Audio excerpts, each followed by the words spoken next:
Selamat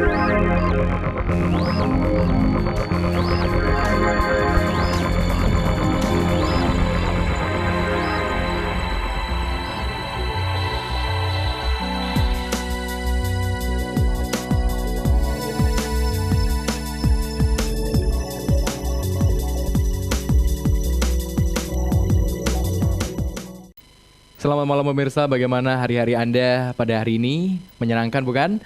Dan malam hari ini kita akan kembali lagi untuk berbagi informasi tentang segala hal yang sangat penting untuk Anda ketahui dalam acara Windows Overall Baca Buku Buka Dunia.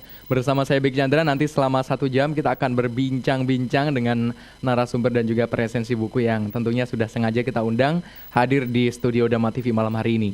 Baik pemirsa, tanpa mengurangi hormat sedikit pun, langsung saja kita perkenalkan ada pemateri yang sudah hadir di studio Dama TV malam hari ini. Langsung saya sapa, sebelah kanan saya ada Bante Teja Punotera. Selamat malam Bante. Selamat malam. Kondisi selalu baik ya Bante ya? Demikianlah, setidaknya sudah bisa sampai di sini. Baik. Sudah sangat bagus. Semoga juga semuanya sehat. Baik, tentunya pemirsa juga dalam keadaan baik. Kita selalu berdoa yang terbaik buat pemirsa juga. Baik. Di sebelah kanannya Bante Teja Punotera ada Mbak Angel Dian Pratewi. Selamat malam Mbak Angel. Selamat malam Mas Becky. Baik, malam hari ini kita berjumpa lagi. Tentunya Mbak Angel sekarang kelihatan lebih ceria. Ada yang baru Mbak? Ada yang baru, buku yang baru. Oh ada bukunya yang baru ya? Yang baru lagi, yang lebih menarik lagi dari episode-episode sebelumnya. Baik, itu mungkin salah satunya membuat Mbak Angel malam hari ini juga sangat kelihatan sumringah pemirsa di rumah. Baik, kita akan berbincang sangat jauh dan sangat panjang lebar mengenai sebuah buku bersama Bante Teja Punotera dan juga Mbak Angel. Dan buku yang akan kita bahas malam hari ini pemirsa, ya ini adalah buku Ini Pun Akan Berlalu. Ini adalah versi terjemahan dalam bahasa Indonesia. Kalau dalam bahasa aslinya yang menggunakan bahasa Inggris berjudul Everything Arises, Everything Falls Away. Dan buku ini dikarang oleh Acanca, kemudian diterjemahkan oleh Paul Breiter dan disunting oleh Handaka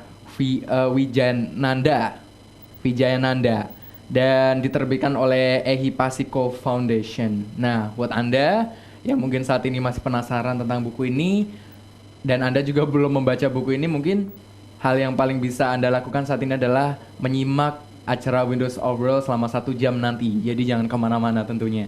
Baik, seperti biasanya episode-episode sebelumnya pasti pada segmen pertama kita akan langsung mendengarkan resensi buku dari Mbak Angel terlebih dahulu. Iya. Baik. Tetapi terlebih dahulu mungkin jelaskan dulu. Ada yang terlupakan ya, Mbak Angel. Yang terlewatkan. Ada yang terlewatkan. Mungkin baik. Pemirsa ingin tahu tentang Acanca ya. Tentang baik. Penulis. Ini sedikit terlupakan tapi tidak apa-apa, langsung saya berikan sedikit gambaran tentang penulis buku Ini Pun Akan Berlalu. Ini ditulis oleh Acanca. Beliau ini adalah master Buddhis Thai yang ajarannya menyegarkan dan tak kenal kompromi dalam kejernihan dan kepastiannya dan kepastian seseorang praktisi yang telah merealisasi penebusan mendalam ajaran Buddha. Dan beliau ini adalah sosok berpengaruh dan mentor bagi satu generasi guru-guru Buddhis dunia. Jadi beliau ini bisa dibilang adalah guru Buddhis besar di dunia. Dan salah satu muridnya mungkin yang bukunya sering kita bahas dalam acara Windows Overall itu adalah beliau itu adalah Ajahn Brahm. Yang kemarin ada bukunya Si Cacing dan Kotoran Kesayangannya. Baik, langsung saja Mbak Angel, sekarang baru resensinya. Ya, sekarang baru resensinya. Ya, pemirsa, buku Ini Pun Akan Berlalu adalah buku yang sangat luar biasa menarik. Buku ini terdiri dari 6 bagian atau bab dan ada 40 cerita menarik. Pada bab pertama bertema pandangan benar. Saya memilih cerita pertama yaitu memahami batin. Dalam praktik meditasi kita berlatih untuk mengembangkan penyadaran murni sehingga kita akan senantiasa sadar. Berlatih dengan energi dan kesabaran, batin bisa menjadi teguh. Kemudian fenomena indera apapun yang kita alami, baik menyenangkan ataupun tak menyenangkan, dan fenomena batin pun seperti reaksi kegembiraan dan kekecewaan, kita akan bisa melihatnya dengan jernih. Fenomena adalah satu hal, dan batin adalah hal lainnya. Mereka adalah hal yang terpisah. Ketika sesuatu berkontak dengan batin dan kita menjadi senang karenanya, kita ingin mengejarnya. Ketika sesuatu tidak menyenangkan, kita ingin lari darinya. Ini bukanlah melihat batin, melainkan mengejar-ngejar fenomena. Fenomena adalah fenomena, batin adalah batin. Kita harus memisahkan mereka dan mengenali apa batin itu dan apa fenomena itu. Barulah kita bisa tentram. Batin dalam keadaan alaminya, batin sejati adalah sesuatu yang stabil dan tak ternoda. Batin terang dan bersih, batin menjadi terselimuti dan terkotori karena terpengaruh oleh objek-objek tersebut lewat suka dan tidak suka. Ini bukan berarti batin secara alaminya ternoda, namun batin hanya belum mantap dalam dhamma, sehingga fenomena bisa mencemarinya. Baik. Ini tentang batin, penjelasan tentang batin. Tadi juga ada menyinggungkan antara fenomena itu berarti bisa dikatakan kenyataan. Fenomena yang terjadi dengan batin, Ya. batin adalah batin, fenomena adalah fenomena. Baik, kalau dilihat dari pembahasan yang pertama itu tadi, mungkin titik temunya atau titik fokusnya adalah batin ya, Mbak Angel ya? Memahami batin. Memahami batin. Baik, Bante, sekarang kalau dalam buku ini dari segmen pertama ini kita sudah mengenal di sini, sepertinya memang penting sekali untuk memahami batin dan batin terus. Nah, sebelum kita memahami batin, sebenarnya yang dimaksud dengan batin itu sendiri dalam konsep yang sering kita elu-elukan tiap hari itu seperti apa, Bante? Baik, jadi dalam pandangan pengertian Buddhis itu ada istilahnya pada saat kita sudah mencapai kondisi yang baik, kita akan mengetahui kondisinya adanya tubuh jasmani manusia kita ini akan kita pelajari sangat mendetail sekali. Di situ ada kondisi nama dan rupa sesungguhnya. Jadi tubuh jasmani kita ini kalau kita melihat ini yang terlihat seperti ini adalah jasmani, ya. Tapi kalau batin itu kan tidak terlihat gitu, tidak terlihat oleh mata kita, tapi ada, ya. Jadi ada nama dan rupa, ada batin dan jasmani. Jasmani bentuknya seperti ini, kalau batin ada yang di dalam jasmani. Begitu jasmani kita ini ditinggalkan batin, atau kalau bahasa orang awamnya itu adalah roh, jiwa dan lain sebagainya itu pergi, berarti ini hanyalah jasmani yang mati, tidak ada kehidupan, begitu. Nah, kalau kita membicarakan batin, sesungguhnya di dalam kita belajar spiritual itu adalah olah batin, bukan olahraga, bukan olah jasmani, tapi kita lebih cenderung adalah bagaimana mengolah batin kita. Apapun yang terjadi di dalam kehidupan kita, apapun yang kita lakukan, apapun yang kita ucapkan, ini adalah bentuk cerminan dari batin kita. Jadi kalau misalnya batin kita ini bersih, baik, ada pikiran yang baik, ada batin yang baik di sana, terarah dengan baik, ini akan memunculkan perilaku-perilaku yang baik, tutur kata yang baik. Jadi kalau kita bisa melihat secara umumnya begitu, orang yang perilakunya tidak baik, tutur katanya yang tidak baik, dibentuk oleh pola pikir yang tidak sehat, oleh kondisi batin yang tidak baik, yang tidak terarah. Mungkin memang benar orang itu sering pergi ke tempat ibadah, orang itu hafal kitab suci, tapi apakah benar-benar bisa diterapkan di dalam batin dia sehingga batinnya mengalami perubahan menjadi semakin lebih baik, sehingga tutur katanya juga perilakunya akan menjadi lebih baik atau tidak?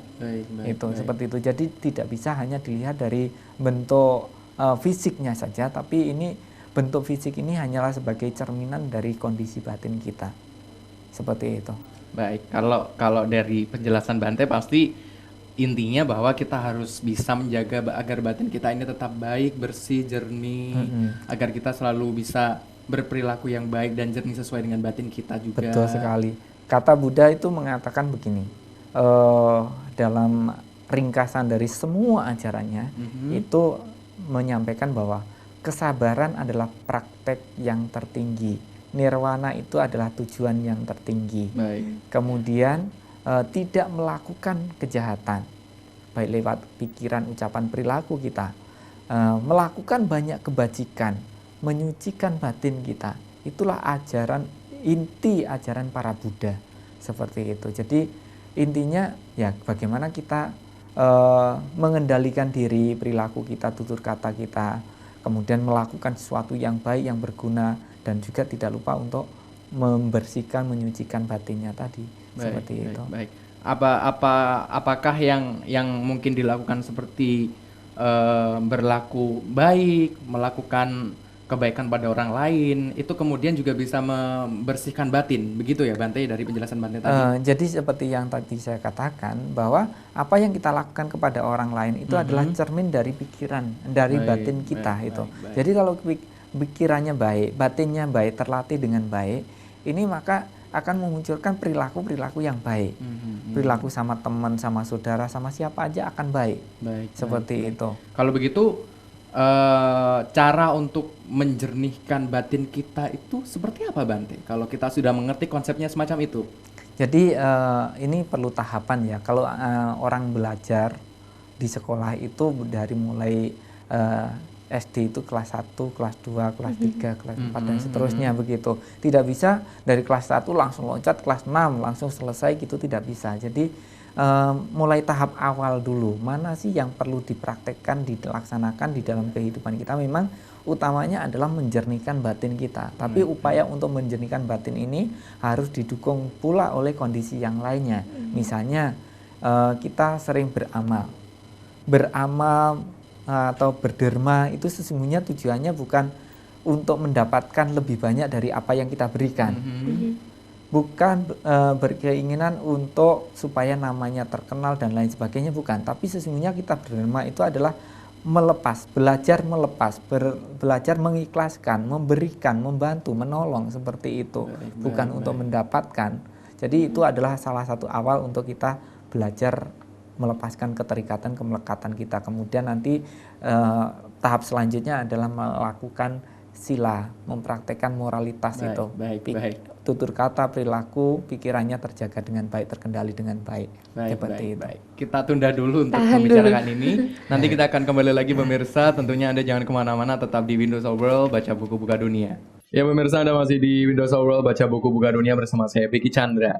Dan tentunya kita masih membahas sebuah buku yang berjudul Pun Ini terbalik ya Mbak Jen, Ini Pun Kan Berlalu. Ini pun akan berlalu. Ini pun akan berlalu, karya Acanca.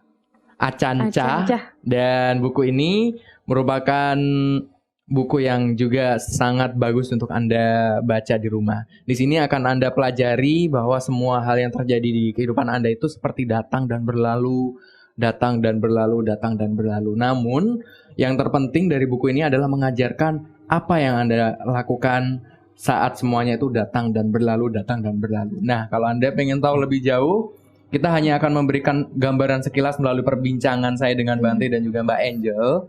Anda kalau kepengen lebih tahu lebih jauh mengenai buku ini, silakan datang langsung ke Jalan Basuki Rahmat. Di situ ada toko buku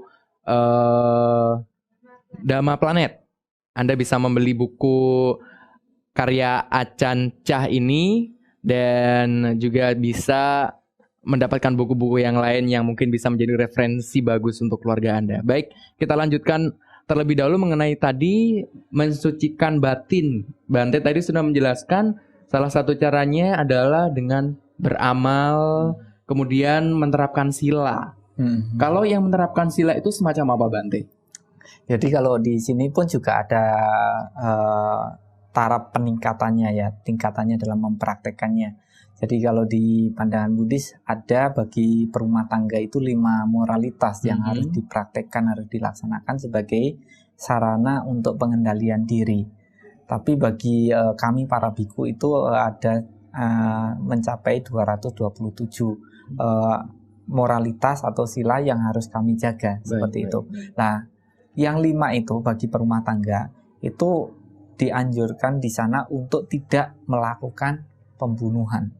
Kemudian yang kedua, tidak melakukan pengambilan barang yang tidak diberikan atau melakukan pencurian. Kemudian berbuat asusila. Kemudian yang keempat itu tidak melakukan kebohongan-kebohongan atau berbicara yang tidak benar. Kemudian yang kelima, mabuk-mabukan atau menggunakan obat-obatan terlarang yang bisa menyebabkan lemahnya kesadaran kita. Seperti itu. Jadi kalau lemah kesadarannya, secara otomatis mereka bisa membunuh, bisa mencuri, bisa melakukan perbuatan asusila dan yang lainnya. Kebohongan-kebohongan pasti akan terjadi juga di sana. Seperti itu. Jadi itu sebagai media untuk mempraktekkan menjalani kehidupan kita sesuai dengan moralitas yang harus kita lakukan dalam kehidupan kita masing-masing. Nah, kalau kita bisa mempraktekkan ini, perilakunya sesuai dengan moralitas, tutur katanya, pikirannya juga demikian, maka pada saat dia melatih untuk mengarahkan kesadarannya kepada batin, dia akan cepat bisa memiliki kemajuan di dalam praktek spiritualnya itu. Baik. Ada beberapa orang yang menyinggung kalau satu metode dalam Buddhis itu ada meditasi itu juga bisa membersihkan atau menjernihkan batin. Apakah memang benar dengan cara meditasi kita bisa membersihkan batin kita, Bante? Ya, ada pepatah Buddhis yang mengatakan bahwa Sang Buddha pernah mengatakan bahwa seseorang itu bisa menjadi suci atau tidak suci bukan karena seseorang itu pergi ke tempat suci, bukan karena berpakaian suci, bukan karena hafal kitab suci. Tapi suci dan tidak suci itu karena suci pikirannya, suci perilakunya, suci tutur katanya. Jadi dari itu semua sesungguhnya kembali kepada diri kita sendiri, bagaimana pada saat mempraktekkan meditasi tadi itu bisa berkembang kebijaksanaannya dan kemudian akan terarah untuk memiliki pikiran, tutur kata dan perilaku yang benar, yang baik, yang bermanfaat bagi kehidupan orang banyak dan juga termasuk dirinya sendiri itu. Gitu. Jadi secara otomatis meditasi terutama untuk Vipassana Bhavana ini adalah cara atau senjata yang paling ampuh untuk bisa menyelesaikan tugas kita dalam membersihkan batin. Baik. Itu tadi pemirsa, jadi ada kiat-kiat tersendiri apabila kita ingin membersihkan atau menjernihkan batin kita. Sekarang ke Mbak Angel terlebih dahulu untuk segmen kedua ini, Mbak Angel untuk resensinya. Iya Mas Beki, terima kasih. Tema bab kedua dalam buku ini adalah anicca. Dan cerita yang menarik saya adalah kelanjutan dari bab pertama tadi. Cerita ini tentang membuat batin di bawah kendali kita. Apapun keadaan batin yang muncul, bahagia atau tidak bahagia, jangan hiraukan. Kita seharusnya senantiasa mengingatkan diri kita sendiri. Ini tidak pasti. Ini adalah sesuatu yang orang tidak sering renungi, bahwa ini tidak pasti. Hanya inilah faktor kunci yang akan memunculkan kebijaksanaan. Demi mengakhiri kedatangan dan kepergian kita, serta menentukan kedamaian, kita hanya perlu mengatakan ini tidak pasti. Ketika suasana hati nafsu atau kebencian datang pada kita, kita cukup mengingatkan kita akan satu hal ini. Entah berdiri, berjalan, duduk atau berbaring, apapun yang muncul tidaklah pasti. Sebagaimana saya lihat, begitu kita memiliki pengetahuan benar, batin akan di bawah kendali kita. Apakah maksudnya kendali ini? Kendali ini ada di dalam anicca, mengetahui bahwa segalanya tidak tetap. Segalanya berhenti di sini ketika kita melihat dengan jernih, dan anicca menjadi sebab bagi kita untuk melepas. Jika kita mencapai tempat pengenalan kebenaran ini, kita akan menjadi orang yang tidak ruwet, tidak menuntut, puas dengan apa yang kita miliki, mudah bagi orang lain untuk bicara kepada kita, dan tidak angkuh dalam perilaku kita. Tanpa kesukaran atau masalah, kita akan hidup dengan nyaman. Orang yang bermeditasi dan merealisasi batin yang bening akan menjadi seperti ini.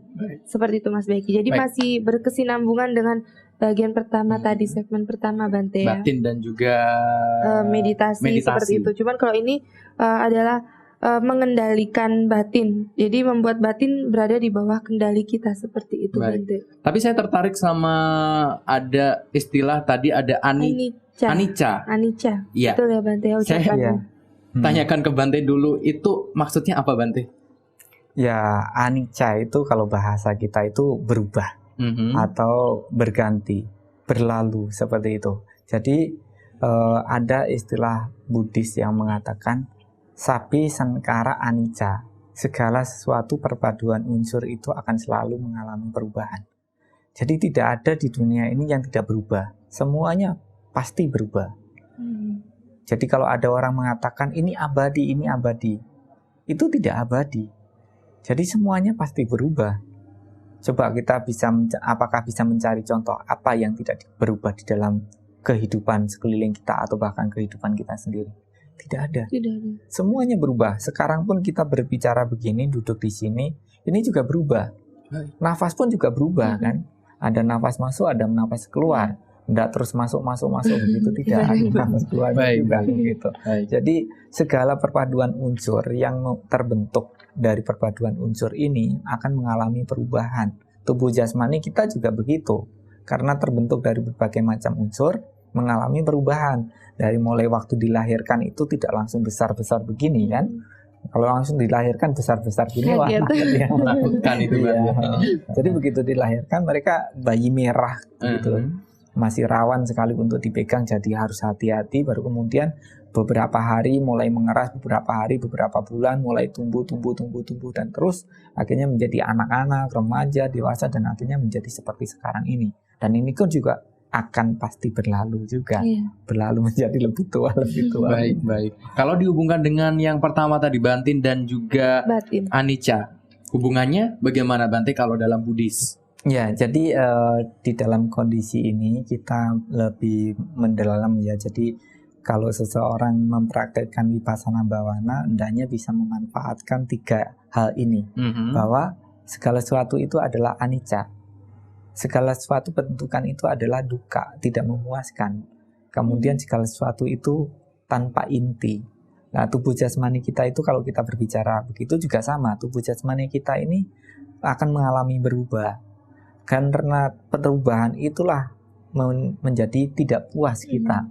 Siapa yang puas dengan usia yang semakin tua? Tidak ada. Pengen mengabadikan pada saat waktu masih muda-mudanya. Pengen muda terus begitu. Tapi tidak bisa. Terus akan berubah menjadi semakin tua.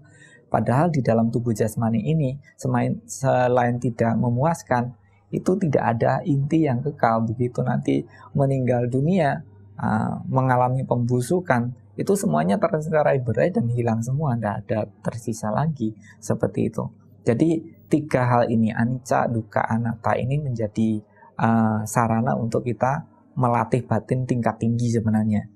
Ya, jadi kalau kita sudah melihat ke sana, akan mengetahui kondisi jasmani kita sendiri. Begitu mengetahui itu keterikatan, kemelekatan, kesayangan pada diri sendiri itu tidak ada, apalagi dengan orang lain seperti itu. Jadi menganggap antara saya dengan orang yang lain itu sama semuanya.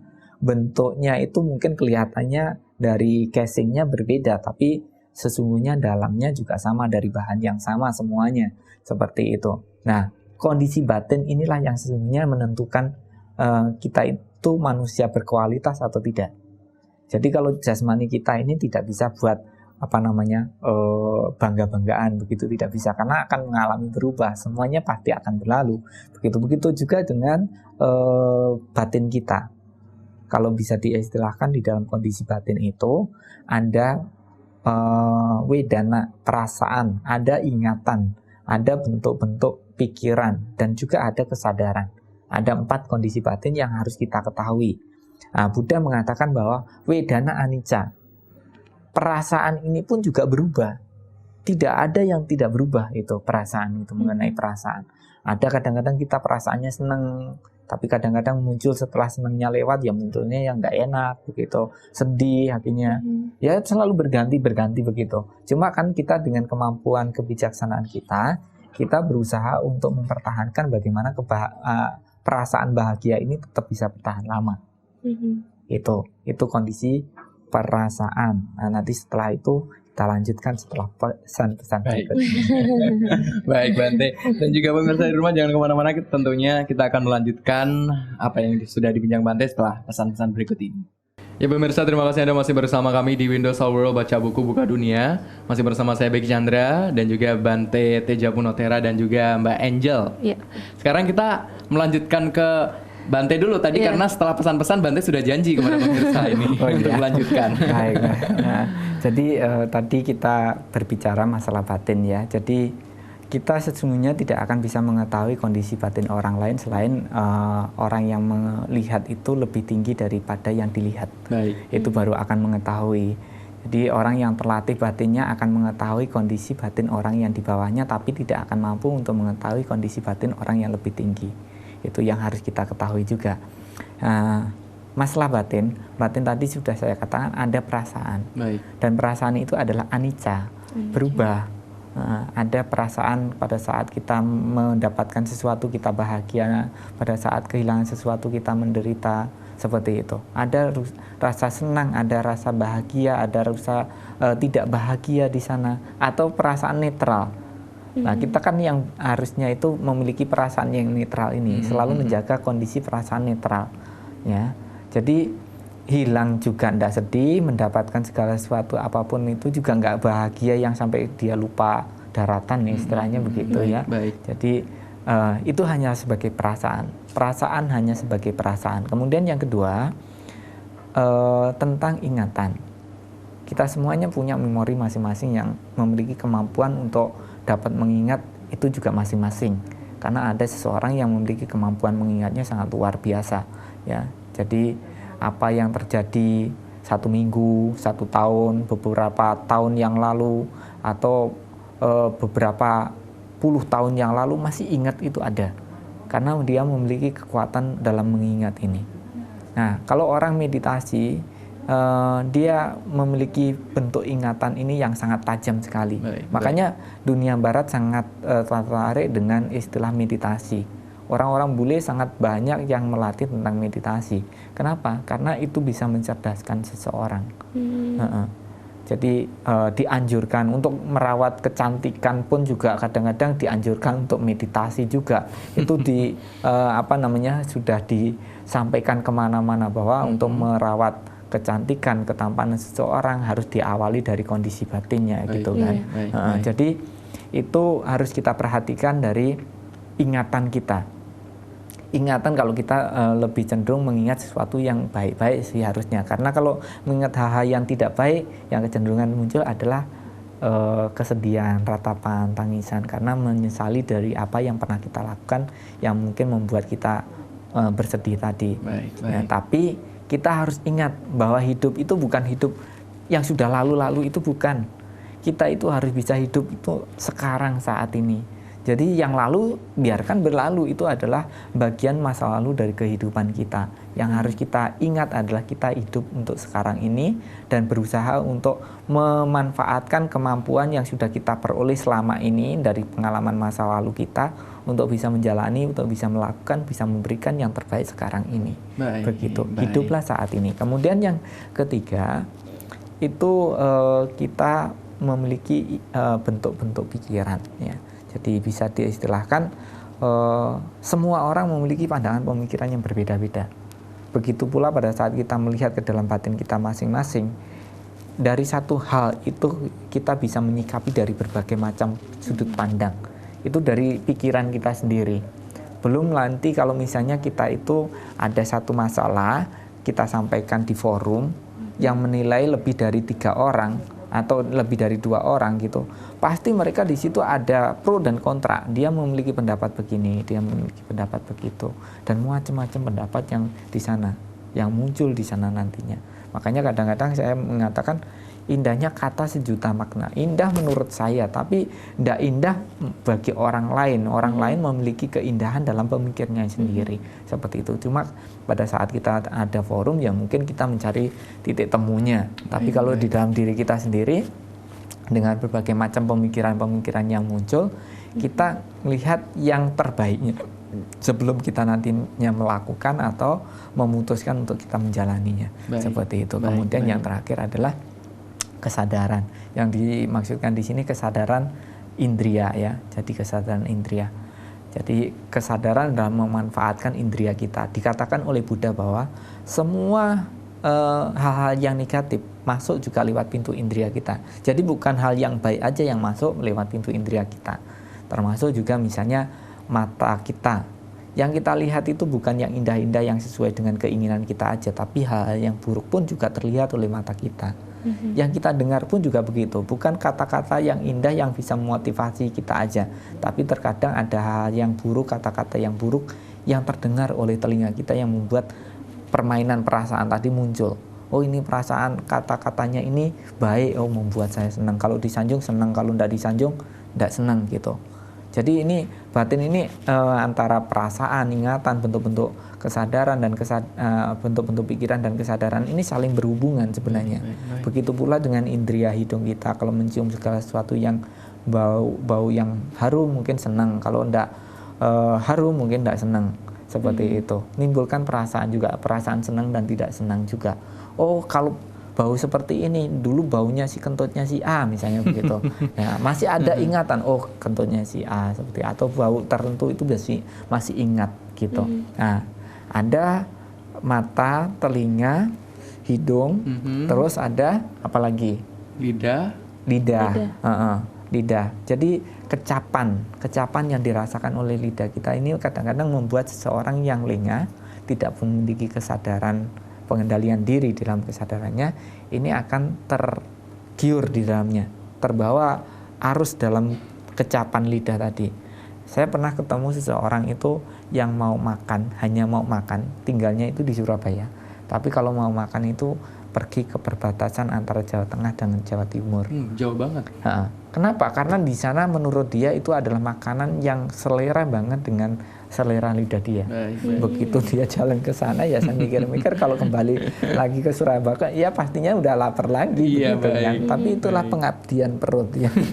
Ya. Kemudian ada kulit kita.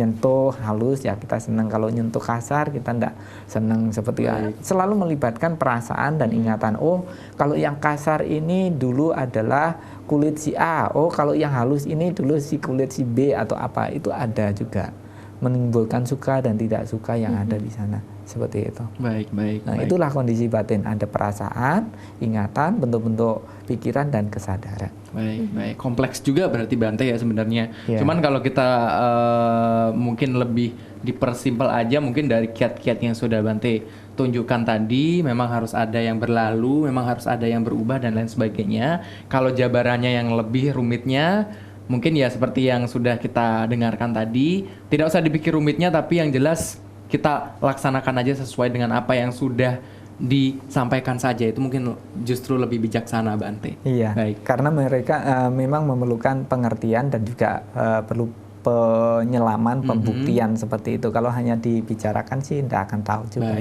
Baik, betul sekali. Baik, menarik. Kita nanti akan lanjutkan lagi berbincang sama Bante, tapi sekarang saya ke Mbak Angel dulu untuk resensinya untuk di segmen ketiga ini. Ya, dalam bab ketiga bertema duka, dengan cerita tentang memahami duka. Ada kesukaran dalam praktik, namun dalam apapun yang kita jalani, kita harus melewati kesukaran itu untuk mencapai kenyamanan. Dalam praktek Dhamma, kita mulai dengan kebenaran akan duka, sifat tidak memuaskan keberadaan yang ada di mana-mana. Namun begitu kita mengalami ini, kita patah semangat, kita tidak ingin melihatnya. Duka sungguh merupakan kebenaran, namun entah bagaimana kita ingin mengingkarinya. Ini sama halnya dengan bagaimana kita tidak suka melihat orang yang tua, namun lebih suka melihat yang muda dan menarik. Jika kita tidak ingin melihat duka, kita tidak akan pernah memahami duka. Tak perlu berapa lama pun kita hidup, duka adalah kebenaran. Jika kita mengizinkan kita menghadapinya, maka kita akan mulai mencari jalan keluar darinya. Tanpa melihat duka, kita tidak benar-benar melihat ke dalam dan memecahkan masalah kita. Kita hanya menoleransi mereka atau dengan cuek melewati mereka. Baik. Duka. Jadi, memahami duka. Ya. Ini yang dimaksud dari resensi duka ini apakah duka sengsara atau semacam apa? Kita tanya ke Bante, duka yang semacam apa Bante? Duka yang dimaksud. Jadi yang dimaksudkan di sini adalah duka dalam kehidupan kita itu adalah penderitaan ya, penderitaan. Jadi bisa diistilahkan hidup ini adalah duka. Kalau tadi dikatakan bahwa semakin kita tidak mau mengenal duka, semakin kita tidak tahu untuk bisa mencari solusi mengatasi duka. Baik. Jadi untuk bisa mencari solusi mengatasi duka, kita harus tahu duka itu apa. Jadi seperti halnya seorang dokter, dia tidak akan mengambil tindakan apapun sebelum mengetahui penyakitnya atau mengetahui sebab penyakitnya itu apa. Dia tidak akan sembarangan memberikan resep kepada pasiennya, kecuali mungkin ilmu kedokteran yang ngawur-ngawuran, mungkin begitu ada orang sakit langsung dikasih resep, udah kamu minum itu selesai begitu. Tapi ini kita belajar menjadi orang yang bijaksana sebelum mengetahui duka itu sendiri. Sebelum kita bisa mencari solusi dari duka itu sendiri, kita harus tahu duka itu apa. Jangan pernah mengatakan saya tidak mau melihat duka, saya tidak mau mengenal duka. Tidak bisa. Supaya kita bebas dari duka, kita harus tahu duka. Yang disebut duka itu kelahiran. Kelahiran itu sendiri duka. Kenapa? Karena begitu lahir, proses dari kelahiran nanti akan tua, sakit, dan akhirnya mengalami kematian. Ada guyonan yang mengatakan begini, kenapa orang yang lahir begitu dilahirkan orang tuanya bahagia? Jawabannya adalah karena ada teman yang menderita bersama kita. Baik. Itu. Kenapa kalau ada orang meninggal dunia kita bersedih? Karena kita ditinggalkan hidup menderita di dunia ini. Begitu. Itu kalau guyon-guyonannya kayak begitu. Ya. Jadi enggak ada ceritanya anak dilahirkan langsung tertawa bahagia, enggak ada. Begitu langsung lahir langsung menangis. Langsung gitu menangis. Kan. Itu umumnya. Kalau yang enggak umum itu langsung tertawa begitu ya. Baik. Yang enggak umum nanti kita bicarakan di segmen selanjutnya Bante. Baik. Pemirsa jangan kemana-mana, masih di Windows of World Baca Buku Buka Dunia. Ya pemirsa, Anda masih bersama saya Becky Chandra dalam acara Windows of World Baca Buku Buka Dunia. Kita melanjutkan yang tertawa yang tidak umum tadi, Bante. Kalau umumnya bayi dilahirkan itu sudah menyandang duka, karena seperti yang sudah Bante jelaskan tadi, orang lahir nanti akan menghadapi tua akan menghadapi mati dan lain sebagainya. Nah, pertama refleksinya adalah ketika lahir itu tidak ada bayi yang tertawa. Itu berarti bayi yang tertawa itu bayi yang nggak umum ya. Bisa dilanjutkan yang tadi Bante? Ya, jadi seperti yang saya tadi katakan bahwa kelahiran itu sendiri adalah duka. Karena begitu mengalami kelahiran, tua itu pasti juga. Mengalami kematian juga pasti juga terjadi bagi kehidupan orang lain atau makhluk yang dilahirkan. Tapi untuk menjadi sakit ataupun mati, itu tidak harus selalu menunggu tua dulu. Baik. Jadi kapanpun bisa terjadi, tapi tubuh jasmani kita memang akan selalu berubah dari mulai anak-anak, remaja, dewasa dan akhirnya menjadi tua tadi memang berubah seperti itu. Tapi untuk sakit sendiri tidak harus menunggu tua baru sakit. Tidak, anak-anak sakit juga banyak sudah. Atau mengalami kematian, tidak harus tua dulu baru mengalami kematian, tidak demikian. Karena ada juga yang meninggal misalnya karena kecelakaan, meninggal karena bencana alam, meninggal karena suatu penyakit, meninggal karena memang usianya sudah tua, meninggal juga karena mungkin ya mati bunuh diri seperti itu. Jadi kelahiran itu sendiri adalah duka. Kalau kita sudah mengetahui lahir itu sendiri adalah duka, ya kalau lengkapnya itu ketemu dengan orang yang dicintai juga kita ketemu dengan orang yang dibenci itu juga penderitaan, duka juga. Berpisah dengan orang yang kita cintai itu juga penderitaan juga. Tidak tercapai apa yang kita inginkan, yang kita harapkan itu juga penderitaan juga. Seperti itu. Yang intinya pancakanda, 5 faktor kehidupan tadi, mulai tubuh jasmani, perasaan, ingatan, bentuk-bentuk pikiran dan kesadaran itu adalah duka. Seperti itu. Nah, kalau kita sudah tahu ini duka, kita harus tahu sebabnya apa sih kenapa kita menderita. Kenapa kita dilahirkan. Nah, kalau tidak mau berpikir itu kan urusannya Tuhan seperti itu. Padahal sesungguhnya urusan kita. Kenapa kita dilahirkan? Ada yang sempurna, ada yang tidak sempurna, ada yang kaya, ada yang miskin dan lain sebagainya seperti itu. Jadi kenapa kita dilahirkan? Karena ada kondisi untuk kita dilahirkan. Kenapa kita dilahirkan di dunia ini sebagai manusia, tidak di alam surga aja? Karena memang kita bermasalah di dalam kehidupan kita itu. Batin kita tidak memiliki kondisi kebajikan yang cukup sehingga kita harus terlahir di alam manusia ini. Ini masih bagus kita terlahir di alam manusia, belum terlahir di alam-alam yang rendah. Atau kalau kita bisa mengatakan tidak terlahir di alam neraka, itu masih bagus, begitu. Jadi meskipun hidup kita ini menderita, kita masih bisa mempelajari jalan cara untuk kita bebas dari duka. Jadi kalau sudah tahu sebab-sebabnya tadi, oh ternyata sebabnya penderitaan ini karena diri kita sendiri, batin kita sendiri yang kotor tadi, karena nafsu keinginan, karena ingin menjadi ini, ingin menjadi itu, tidak ingin menjadi ini, tidak ingin menjadi itu. Ini menjadi sebab di mana kita akan mengalami kelahiran-kelahiran lagi. Kalau sebabnya tidak ada, akibatnya juga tidak ada. Supaya akibatnya tidak ada, jangan tanamkan sebabnya, begitu. Nah, sekarang sebabnya penderitaan sudah kita ketahui. Kalau sebabnya kita hilangkan, maka berakhirlah duka. Selesai tugas kita. Tidak akan terlahirkan lagi supaya menderita lagi. Seperti itu. Nah, caranya gimana? Caranya di sana ada 8 jalan utama ya. Jadi di sana mulai pandangan benar, pikiran benar, tutur kata benar, perilaku benar, usaha benar, daya upaya benar, sati benar, maksudnya konsentrasi benar, kesadaran benar. Ada 8 jalan utama yang harus kita lewati untuk kita bisa bebas dari duka tadi. Baik. Duka memang kalau kita melihat sepertinya memang duka ini bagian dari kehidupan itu sendiri, Bante. Kalau ternyata memang sejak lahir pun itu merupakan duka, begitu ya, Bante ya? Iya, kalau memang mungkin pakai bahasa simpelnya itu begini. Orang yang bahagia adalah orang yang tidak menderita. Orang yang menderita adalah orang yang tidak bahagia.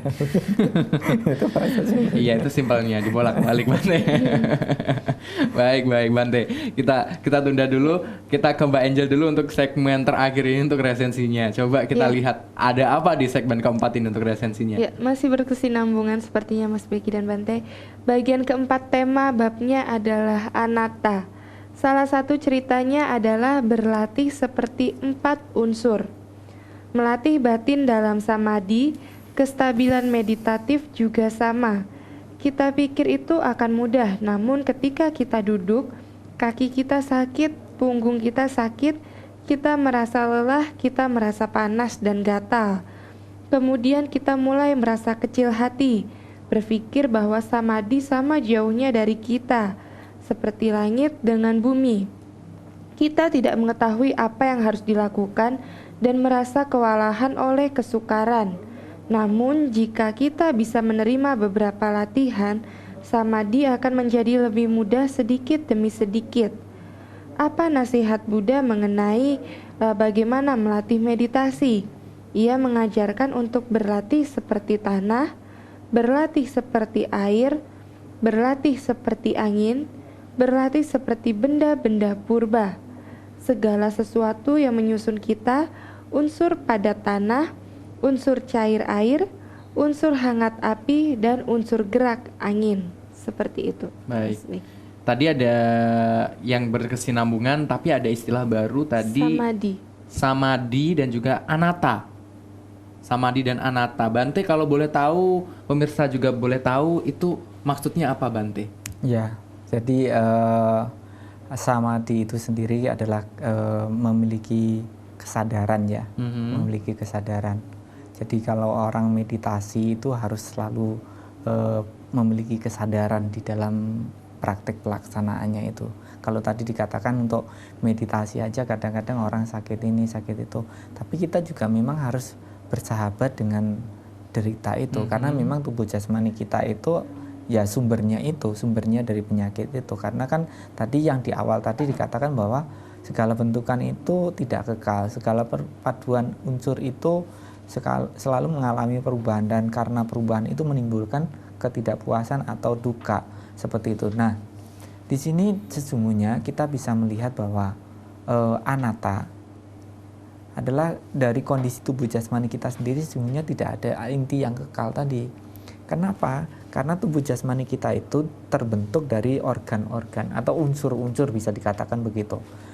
Ada sesungguhnya kalau kita membaca di salah satu Parita Sutta itu di ajaran Buddha, itu ada Wijaya Sutta yang menguraikan tentang 32 unsur tubuh jasmani kita. Nah, 32 organ dalam tubuh kita yang saling berhubungan antara satu dengan yang lainnya. Ya. Organ-organ ini apabila dikelompok-kelompokkan tadi seperti yang dibaca tadi, itu ada unsur padat, ada unsur cair, ada panas dan gerak udara seperti itu. Nah, unsur-unsur ini apabila tidak seimbang di dalam tubuh jasmani kita juga akan mengalami kondisi yang tidak nyaman. Misalnya unsur panasnya tadi, unsur apinya tadi itu lebih dominan, mungkin tubuh kita jadi meriang seperti itu. Atau bisa juga kalau unsur dinginnya lebih dominan, mungkin kita menggigil seperti itu. Jadi apabila unsur-unsur dalam tubuh kita ini seimbang, tubuh kita rasanya sih tidak ada masalah. Tapi pastilah itu juga akan berlalu juga. Sama seperti itu. Jadi apabila 4 unsur ini tercerai-berai, kehidupan kita, tubuh jasmani kita tidak akan bisa bertahan. Antara organ satu dengan organ yang lain ini saling berhubungan. Begitu yang satu organ ini tidak bekerja dengan semestinya, secara otomatis mempengaruhi kerja organ yang lain yang menyebabkan kita akan sakit. Begitu sakit dicarikan obat tidak sembuh, ya akhirnya mau tidak mau kita akan mengalami kematian. Seperti itulah kondisinya. Dan kalaupun mati, kondisi batinnya tadi terlahir sesuai dengan kondisi karma perbuatannya, dan jasmaninya akan tercerai-berai tadi. Yang api, unsur panas kembali ke api, unsur air kembali jadi air, unsur padat juga kembali ke tanah, unsur udara ya kembali ke unsur. Semuanya kembali ke unsurnya masing-masing. Seperti itu. Baik. Menarik sekali. Dan pemirsa, jadi ini hanya ulasan dari pembicaraan kita 1 jam, mungkin itu hanya segelintir saja. Nah, apabila Anda ingin lebih tahu sekali mengenai apa saja yang terjadi ataupun cerita-cerita menarik dalam buku Ini Pun Akan Berlalu, jadi silahkan Anda bisa membeli buku ini karya Achan Cha di toko buku Dhamma Planet di Jalan Basuki Rahmat. Nah, Anda bisa memilih buku, bukan hanya buku Ini Pun Akan Berlalu, tapi juga masih banyak sekali buku-buku yang sangat inspiratif buat Anda dan keluarga bisa nikmati di sana. Baik, tapi sepertinya karena 1 jam sudah berlalu, ini pun juga akan berlalu sepertinya acara Windows of World, bukan hanya buku ini saja. Jadi pastikan apa yang sudah kita berbincangkan hari ini bisa memberikan inspirasi Anda, gambaran, paling tidak Anda akan tertarik untuk membeli buku yang sangat luar biasa ini. Bante dan juga Mbak Angel, terima kasih sudah hadir di studio Dhamma TV dan ya membantu rekan-rekan untuk memberikan informasi kepada pemirsa. Lain kali kita akan berjumpa lagi dengan buku yang berbeda, Bante ya. Mbak Angel juga.